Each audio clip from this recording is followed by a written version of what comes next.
right, so thank you for joining this first webinar of the BIOFIN project.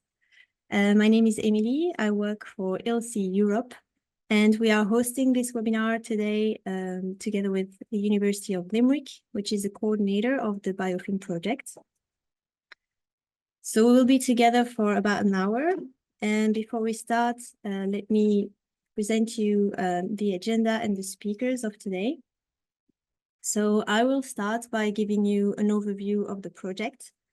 My name, as I said, is Emily. I am a science communicator, and I work for ILSI Europe. So we are a platform for collaboration for experts from industry, academia, and public sector who are joining forces to tackle common challenges related to the food sector and build consensus based on science. So after me, Kola will tell you about nature-based solutions and about their role in the food systems. So Kola is an economist from CIRAD. He specializes in evaluation of policies and interventions for natural resource conservation and sustainable management. And he's specifically interested in how economics, fiscal, and administrative incentives can help change the behavior of land users and authorities. And he has recently joined University of Limerick in Ireland to work on the BIOFIN project. Then after that, we will get to the core of the subject today about how we can finance nature-based solutions. And John will present you a case study. So Dr. John Garvey is a researcher from University of Limerick. His expertise is in risk management and finance. He specializes in market systems and technology. And his academic research includes volatility forecasting using high-frequency financial data, in risk management in policymaking, and innovation in risk transfer and insurance. And he is now coordinating the BIOFIN project. So after their presentations, we will have plenty of room for interaction and for your question and a discussion around collaboration opportunities within the context of BIOFIN. So I hope this agenda will meet your expectations for the webinar today. And well, let me start with an overview of the BIOFIN project. So BIOFIN is a project funded by the European Union under the Horizon Europe framework, and it aims to establish a comprehensive framework and technology that fosters the necessary conditions for nature-positive investments, and in particular, investments that protect and restore biodiversity. So what we want to build eventually is a science-led tool to support decision-making towards nature-positive investments, and will probably take the form of a dashboard or an online platform, which will include a database for nature-based solutions, a business builder module, and a data analytics module to calculate costs, benefits, and impacts of nature-positive investments. So we are 13 partner organizations from 10 countries working together on this project. And in our consortium, we have economists and finance experts, but also ecologists and biologists. And this project will run for 3 years until the end of 2026.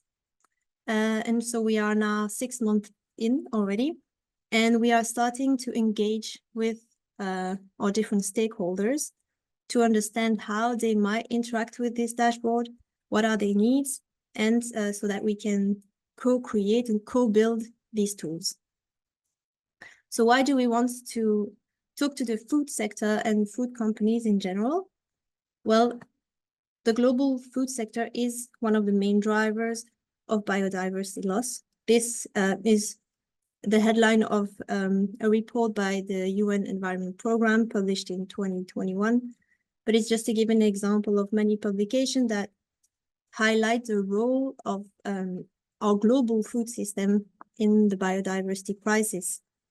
And so indeed, we know that the way we have been producing food for over the last 50 years or so has had a major impact on biodiversity. And agriculture alone was identified as a threat to 24,000 species at risk of extinction. So, of course, in BIOFIN, we think that food companies are an important stakeholder. They have a role to play in halting the biodiversity loss because they can be both nature-based solutions providers themselves or be supporters of such solutions in terms of private funding. So today we want to tease your interest in nature-based solutions and about the link with biodiversity and with finance. So we'd like to ask you what your needs might be in implementing or supporting such solutions, what might be the right persons to talk to in your companies, and how we can collaborate within the context of BIOFIN to make a positive change towards preserved and restored biodiversity in order to secure the resources that many businesses and that we all depend on. So with this, I leave the floor to Kola to tell you more about nature-based solutions. Thank you, Emily. So yeah, my job today is to introduce that concept, relatively new concept, nature-based solutions. So maybe we can move to the next slide. Just to say that there are like different definitions around, like one was created by the European Commission, for example, but also IUCN has created one.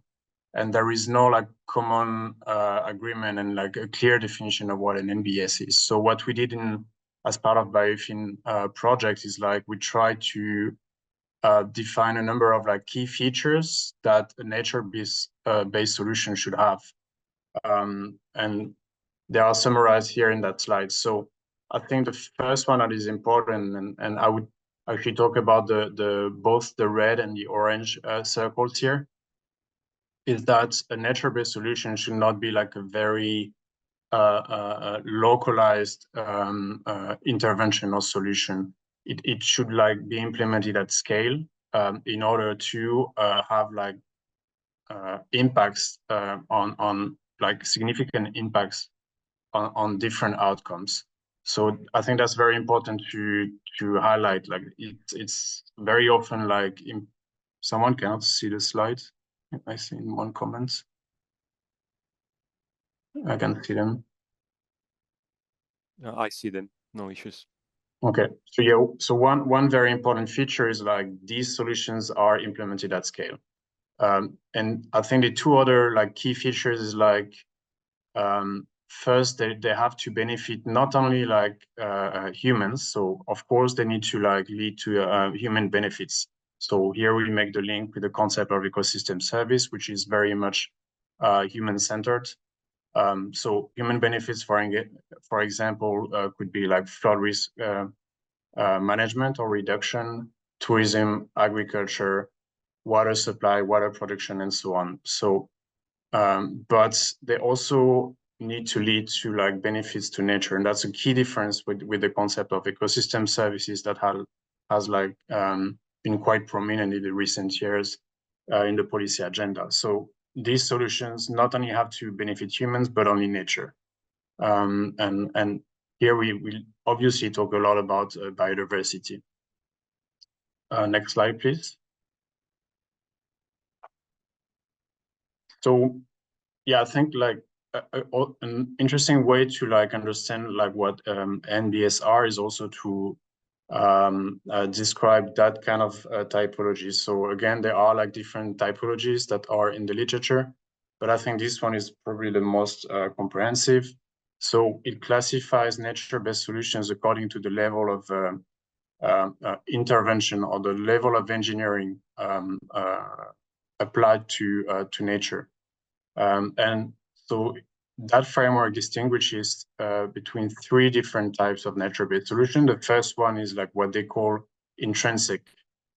It's basically improving or making better use of existing ecosystems. So here on the left, you see like an example, like for example, like implement measures that aim at protecting or conserving intact forest or other types of natural ecosystems for ecosystem service provision is one way, one type of, one example, sorry, of an interesting nature-based solution. But of course, like the second type of nature-based solution is what we call hybrids. So it's basically trying to intervene in natural ecosystem or and modify or manage ecosystems or create and manage ecosystems. So here the example, like one example could be, for example, promote agroforestry and accelerate the transition to regenerative agriculture in cocoa farming communities. Why did we pick that example? It's because it's something that is being implemented by Nestle, I think in Ivory Coast. So the idea is really to change the farming systems to basically put more nature in agricultural landscapes and ecosystems. So by implementing agroforestry, so including trees in the landscape, but also regenerative agriculture, that is also something that is more biodiversity friendly. And then we have an example, like another type of NBS, which is called inspired. So it's basically designing new ecosystems and completely designing like new solutions based on nature. So maybe that will be a bit more related to what you are doing, because like, for example, the example we took here is the use of modified microorganisms in fermentation processes in order to synthesize food ingredients as flavors. So this is really not my field, but that's just to give you like an example of like the diversity of where the nature-based solution concept can be applied. Next slide, please. And yeah, well, I just wanted to also to give you like a very quick example of an NBS that is being implemented by one of the ILSI Europe members, which is Danone. I'm taking this example because I've worked there a little bit. So that's, I don't know if you know, like, but Volvic, which is a mineral water brand, is actually owned by Danone. And so Danone implemented like in Volvic an integrated catchment management strategy in order to ensure both like long-term water quality, but also water availability. So that's not something they only did in, Danone only did in Volvic, but also in different catchments where they produce mineral waters. So basically the proposition value in that case was like Danone was trying to avoid pollution and comply with different, in order to comply with different regulations related to mineral water, but also to mitigate, of course, like reputational risk. There's been a few cases of mineral water brands that had to, that had issue in terms of water quality recently in France, and that's a huge like risk for the business, basically. So what they do is like they work with different stakeholders in the water catchment, including in particular farmers. So what they do with farmers is like they provide subsidies or a payment mechanism so that farmers change their practices and slowly move towards like low input agriculture, basically. So that benefits the business, so the water producing company, but that also benefits biodiversity as a whole in the water catchments.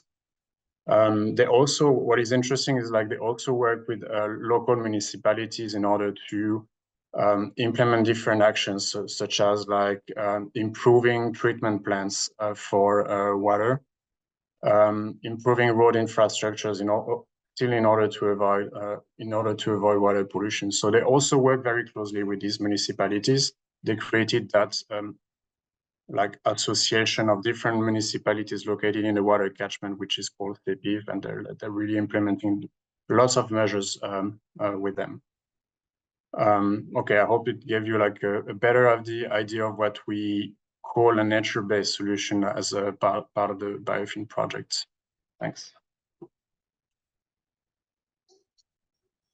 Hello, thank you, Cola. My name is John Garvey, and yeah, my background is within finance, and I'm leading this project, BIOFIN. Cola's example there is very useful, and one of its characteristics is the fact that the water itself, mineral water, is very geographically specific. So for many other food companies, they use inputs in their production that may not be as geographically specific as the example that Cola gave.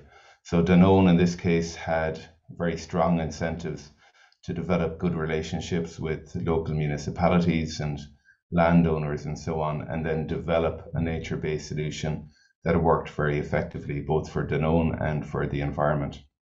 What I'll do is I'll give an example of how a nature-based solution has been developed through public financing, and then explain maybe how that can be deployed in the context of developing an input that's more commodified. So in the Irish setting, in Ireland, we have a very economically successful dairy sector. And this project called Waters of Life is currently funded through the European Union. It's what's called a Life Integrated Project. And their plan, this is a project that's just commenced really. Their plan is to engage with around 600 Irish farmers and work with them to develop a nature-based solution that looks in many ways similar to that developed by Danone in France. So the Waters of Life team developed what's called a scorecard system. So each farmer is invited to participate in this results-based payment scheme. So dairy production in Ireland is typically grass-based because of our climate, and farmers who participate in this scheme can undertake a set of actions that can enhance water quality and enhance biodiversity. So for example, they can keep cattle further away from rivers. They can undertake certain planting actions that improve vegetation near rivers, and they can also slow down rivers through natural buffers and so on. So these set of actions have been proven scientifically to improve water quality, and the challenge is around designing a financial mechanism to reward farmers for these actions. So maybe the next slide, please. So what we're looking at the moment under the Waters of Life program, it's a 3-year program where they will design and test incentives and then engage with farmers to assess farmers' level of participation in these schemes. So there's an existing large-scale forestry program in Ireland, and within that there's a category to plant near freshwater ecosystems. So this public finance called Forests of Water provides funding for 15 years. And under the Waters of Life program, then 3 years of funding will be available to farmers to protect freshwater ecosystems. And this is being tested and evaluated in a number of river catchments in Ireland. So the challenge then, or the gap, is to identify how this model for financing can be extended so that there is continued protection for these river systems. And there are several ways in which this can potentially be actioned. And one of the ways in which we're considering this is thinking about how parts of the food supply system can contribute to this financing. So this is a type of blended model that allows us to integrate public finance through the forests of water, and then identify other mechanisms where corporate funds can contribute to this protection action. So just this morning here in Europe, the nature restoration law was signed into law at a European level, and every European nation will begin to integrate that legal framework into their planning in future. And there's significant pressure in the Irish context to improve water quality levels. And so we expect that milk processors will in some way contribute to the private financing of this protection of our river systems. So the types of pathways that we're looking at, for example, is where a milk processor might adjust their milk contract to farmers who supply milk into them. And there may be other ways then in which we can integrate or coordinate different parts of the supply chain to engage them in undertaking these types of actions that Waters of Life are piloting. So, for example, many Irish milk processors sell dairy products to everything from bodybuilding powder, other nutrition type products, baby formula, and so on. So identifying the way in which these different parts of the supply chain can undertake a cost sharing program alongside public finance to support these actions is an area of particular interest of ours. So this is a very much a top level view of how that might be undertaken, where we've got a nature-based solution provider who's scientifically identifying the actions that need to be taken, and they interact with what are called third-party verifiers, which companies like Sustainalytics and Very Analytics, who work within the financial system to verify the impacts of sustainable finance investments. So there's a huge mutual benefit for the private sector to collaborate with the public sector in financing these actions. So the next slide, please, Emily. So some of our initial research is pointing to the fact that there is quite a significant value proposition, but there remain extensive barriers for corporate participation in these types of financial instruments. So the value proposition can relate to a reduction in the physical risks in the supply chain. In other words, maintaining the quality of the inputs that flow into the food production system, and certainly supporting sectors as they look to more accurately report nature related activities. And also, in terms of the design and development of new products, it can help companies differentiate their product from competitors, and can also address some consumer needs or concerns. And this is the work that we're beginning to undertake now in BIOFIN, is to exactly understand this value proposition, and ultimately then to examine how this proposition can be implemented either at a company level or a sectoral level. Next slide, please. Yeah, so over the next several months, we hope to recruit a number of companies to collaborate with us to better understand the range of benefits from implementing nature-based solutions within the food system. As I mentioned, then the next step will be to identify the barriers that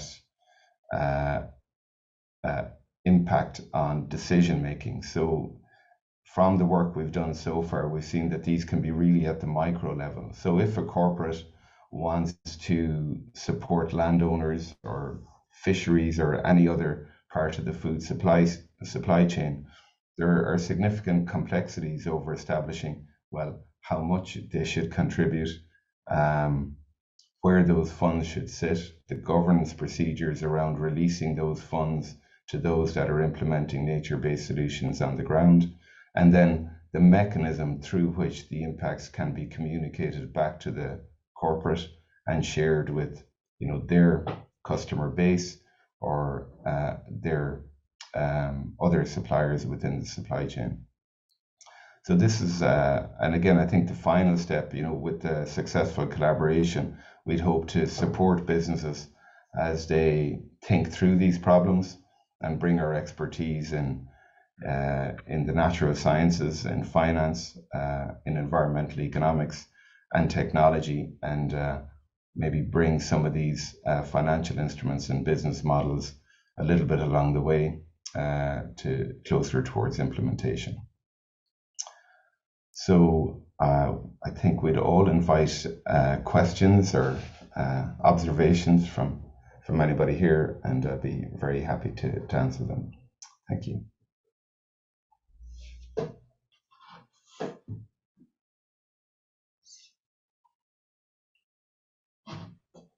I can start with one for both John and Colas. I work for Herbalife, and Herbalife is not a raw material supplier. It manufactures products for consumers. So I think regenerative agriculture, it is a great idea. It's also my pet project in other initiatives, one with the Biosphere there in Brussels with a high-level group. But it is difficult for us to make a strong connection between regenerative agriculture, the one that you called either hybrid or inspired model, and the products that the company manufactures. But I think one of the areas that we can collaborate, it is the front end part and the need to address consumer needs. So I wonder if there are or there is a pot of ideas that you are exploring at the moment, and whether those ideas need to be nurtured and developed by a third party and experts from different companies, or are you also in need of us bringing forward a couple of thoughts or initiatives that may be within the remit of the project? The example on water, I think it's great, but perhaps it would be a bit far from what Herbalife in this case would be interested of. And the other thing is the company has an extraction facility in China, and there is a very strong collaboration with fields where they produce green tea extracts and green tea leaves. So I wonder if mimicking these models outside of the European Union is an issue, or if it could be one of the things that can be considered. Obviously it's in China, so I cannot say we are now trying to grow green tea leaves in Europe, but I wonder if there is a way for us to maybe replicate what Nestle did with cocoa plants in probably Asia, definitely not in Europe. Yeah, so just a couple of thoughts. I think I'm really interested in it, and I'm curious to see how, in our case, Herbalife can contribute to that. Thank you, Andre. They're really good observations and questions. So just addressing your first question, really, about the set of ideas that we're considering, and then whether there is scope for a corporate to contribute ideas. So yes, there are a set of ideas that we are considering. So when we think of financial instruments or business models and how they can relate to nature-based solutions, we're speaking about the full spectrum of potential financial instruments. So a financial instrument can range from a mechanism for a direct investment in a nature-based solution at its simplest level, but it can also include aspects of contracting that occur at different parts of the supply chain.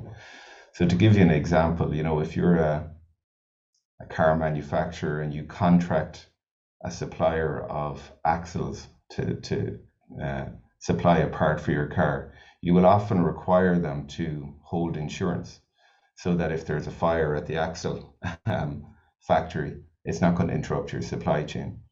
So we're very much open to thinking about financial instruments, even within that context. So for a company like Herbalife, where you feel you can't have significant control over raw materials that maybe feed into your supply chain, there can be ways in which you can look at procurement or contracting.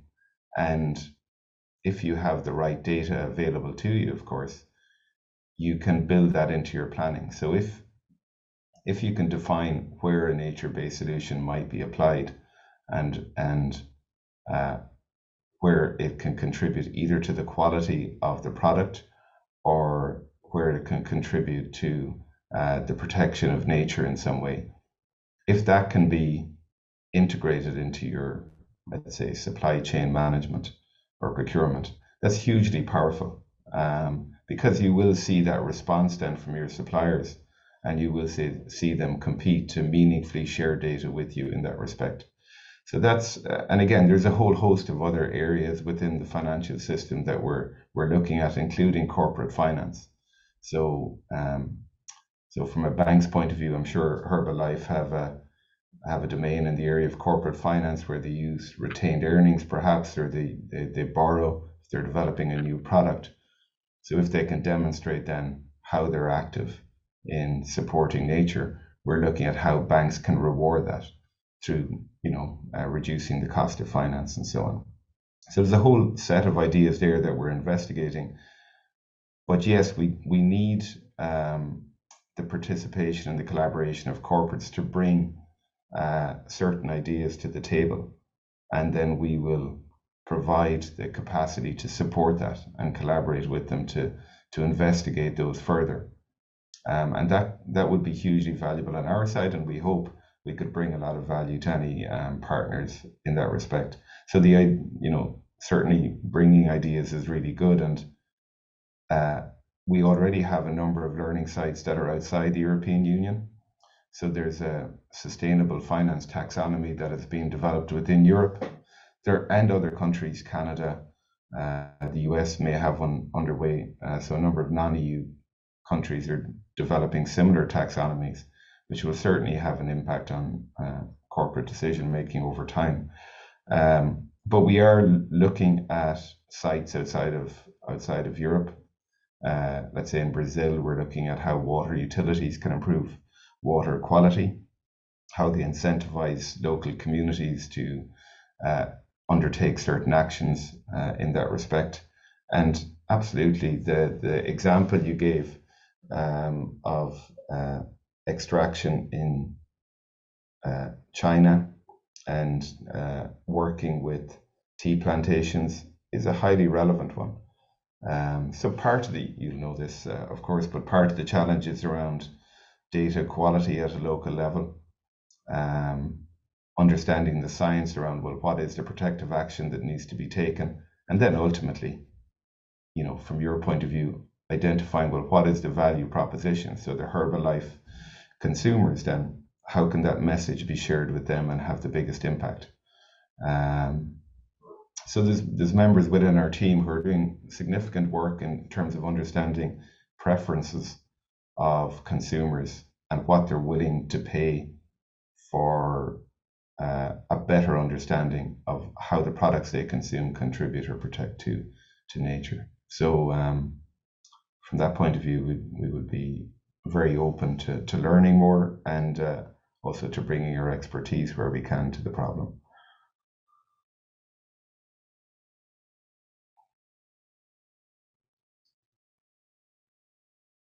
Kola, would you like to come in there? Kola has a particular expertise in how ecosystems have been protected in other non-European countries, particularly Indonesia. I don't know if you want to jump in there on that. Yeah, maybe just to add, I think the expertise we have in the project as well is related to the design of incentives, to change farmers' behaviors. I mean, I do have that expertise, and I think there are several of our learning sites that are also looking into that.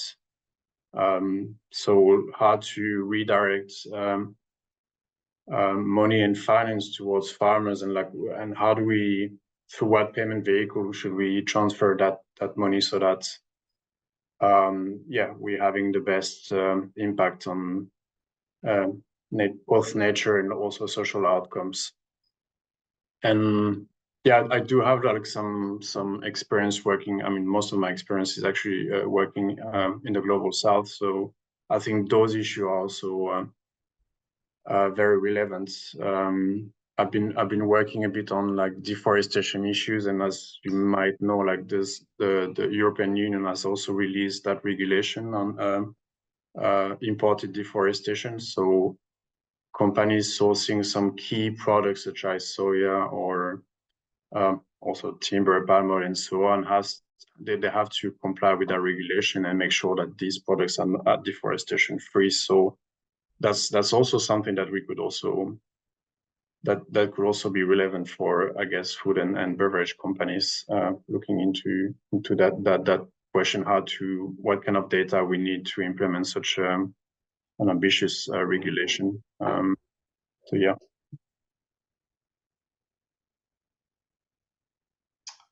So we have a question from Francisco there. So what would be required to implement a results-based payment scheme anywhere in Europe or perhaps even worldwide? That's a really good question. And I think the example I gave of the Irish context, that's certainly undertaken within an agricultural system where data is captured at a very granular level. And the Waters of Life project that I described earlier is built on several years of experience of how these results-based payment schemes should be designed. I think the general design principles around schemes like this are scalable to other contexts. But then obviously local analysis would have to be done in terms of what are the set of actions at a local landscape level. So, you know, drawing on, say, Andrea's example of tea production in China, you know, I'm sure there is local work done by biologists and scientists locally, but understanding, well, what are the differences, what are the governance issues around land ownership, what are the incentives at a local level? If Herbalife was to require this of local producers or those that contribute to that extraction facility, are there other competitive impacts that might dilute participation or reduce participation in a scheme like that? There are several things that would have to be investigated at a much more locally context, a local context, if you like. Thanks, Francisco.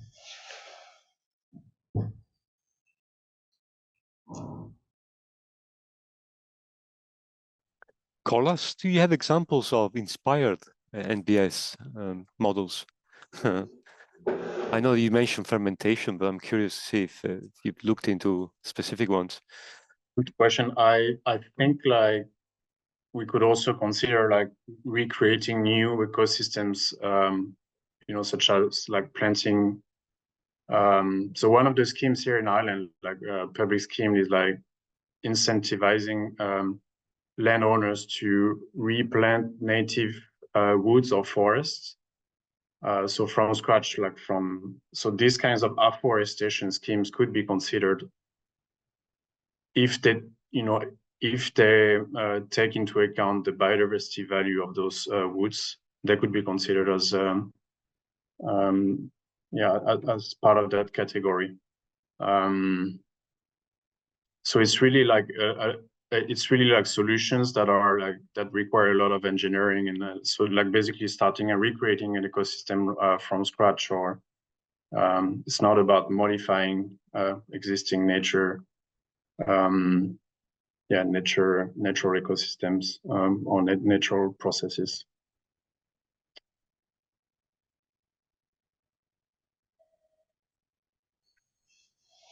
In an urban setting, you could think about, you know, creating green walls in order to reduce the heat in a city.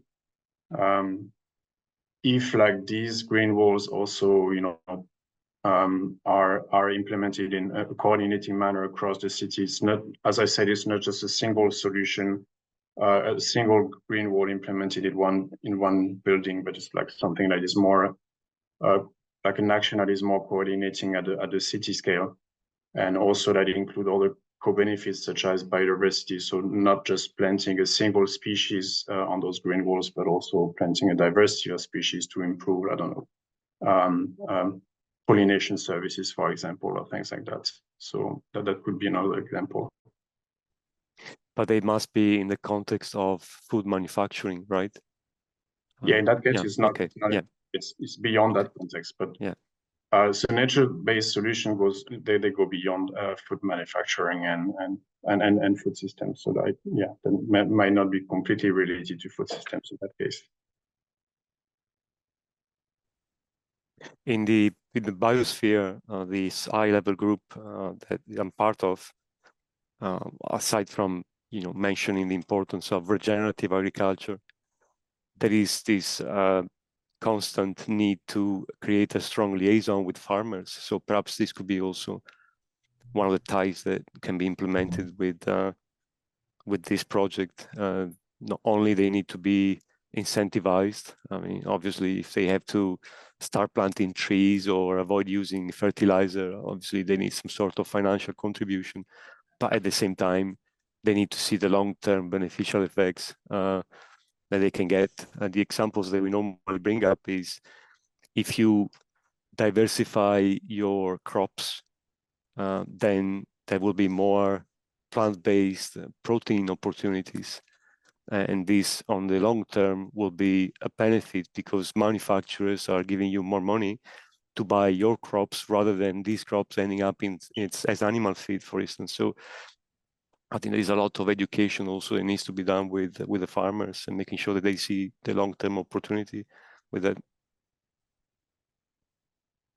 Yeah, I completely agree. I mean, we're not only looking at incentives, but also at other types of motivations, like for farmers to change their practices and behaviors. I mean, that's key, and there's a whole lot of literature on that topic. So yeah, of course, it's like definitely beyond pure economic incentives. Yeah, but I like what John mentioned, that if you look at the procurement side, then you can eventually end up with logos that demonstrate, this ingredient comes from a protected environment, or this ingredient is obtained from an environment where the ecosystem has been restored. So far, I think it's good PR also for companies, and the end consumer, the one eventually buys the product, sees the benefits that come with it. So hopefully a safer, healthier product, but at the same time, one that looks after, the health of the planet. Yeah. Yeah.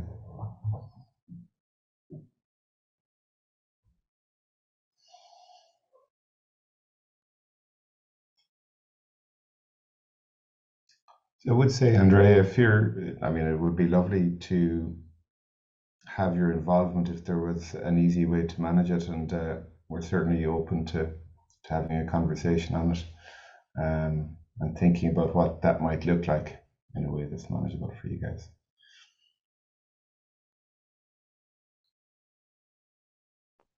Emily, is it something that we go through you and ILSI? Is this, you would rather have us, funneling our ideas through ILSI, or look at also whether other stakeholders are interested in and this? I don't know why, looking at the names of participants today, I can see many missing names of potential ILSI partners that, in my view, would be interested after hearing what John said. The benefits of the procurement chain, healthier raw materials, good PR opportunity. Maybe when they saw the invite for this call, they didn't see that actually this was being discussed. They probably felt it was a slightly different project. So maybe it's also interesting if we could somehow engage them and say, okay, these are the long-term benefits if you were to be part of it. There are many, John, there are many Irish-based dairy manufacturers, part of ILSI, and even Dutch-based, and Danish. So yeah, I think if the milk industry where to look at ways to keep the water clean, at the same time even look at the health of the animals. So I think that's another aspect that could be considered. The ecosystem is not just water, it is represented by many other factors and elements. So I still think that, Emily, within ILSI there are a handful of manufacturers that in my view would be interested in being part of this EU project. Yes, I agree. I think we are at the start of stakeholder engagement, and indeed we need to see how we can coordinate that. But hopefully, also this webinar is recorded and we'll share it with other companies. So just need to keep raising interest, and hopefully we can engage with more people. So yeah. And Kola, what are the major crops that you think are a good target for that? I know that the idea is move away from monocrops, so corn, wheat, soy, but are there others that you think are worth of being considered? Well, I guess it depends a bit on your needs. Yeah, I mean, I was referring to that deforestation regulation from the EU there. They focus on very specific crops that have proved to have like a huge impact on deforestation. So beef, soy, rubber, palm oil.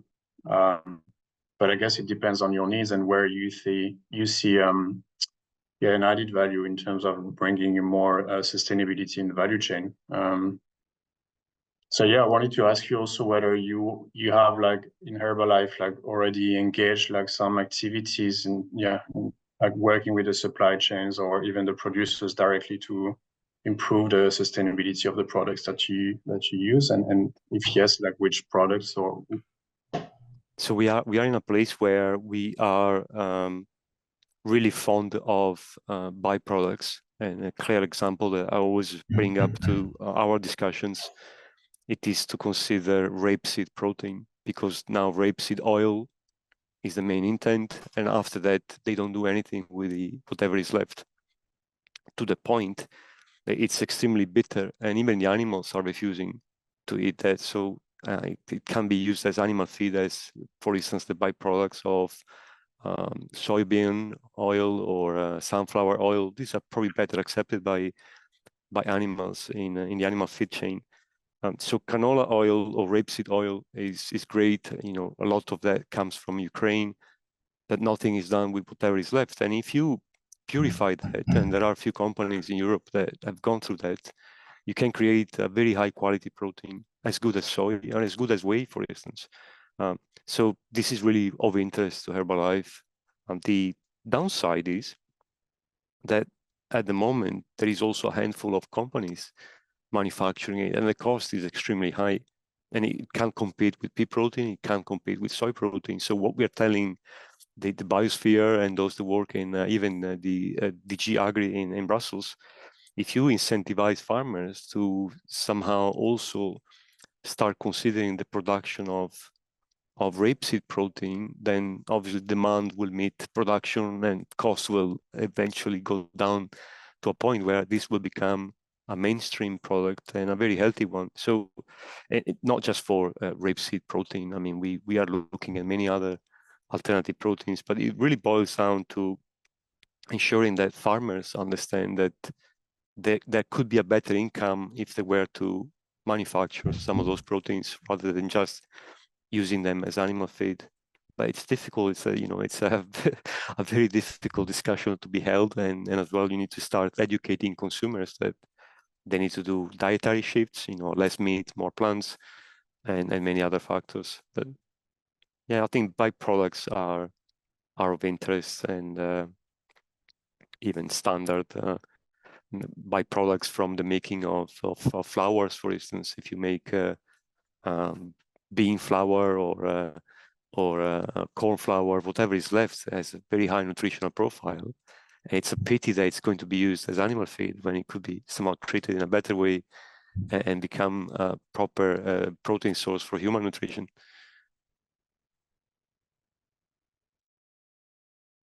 Yeah, that's a really interesting example. And I know in the Irish context, we're very heavily reliant on dairy and beef production.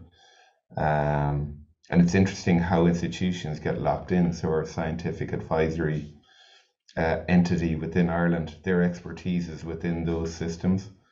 But for sure, we could just as easily grow rapeseed and pea proteins even are very suitable for our climate. But the shift is quite slow partly because of the technologies aren't familiar perhaps to farmers, and then the demand, we don't have the ready demand to transition, so it's hard to make that shift. But interestingly, in a past life, I worked with RWA.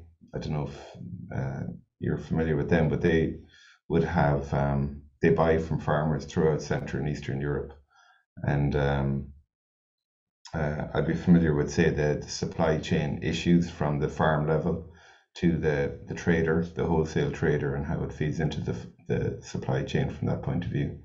So I think that is another good example of not necessarily a nature-based solution, but how companies can contribute to the protection of nature and reducing, I suppose, our dependence on dairy and other proteins. Thanks, Andrea.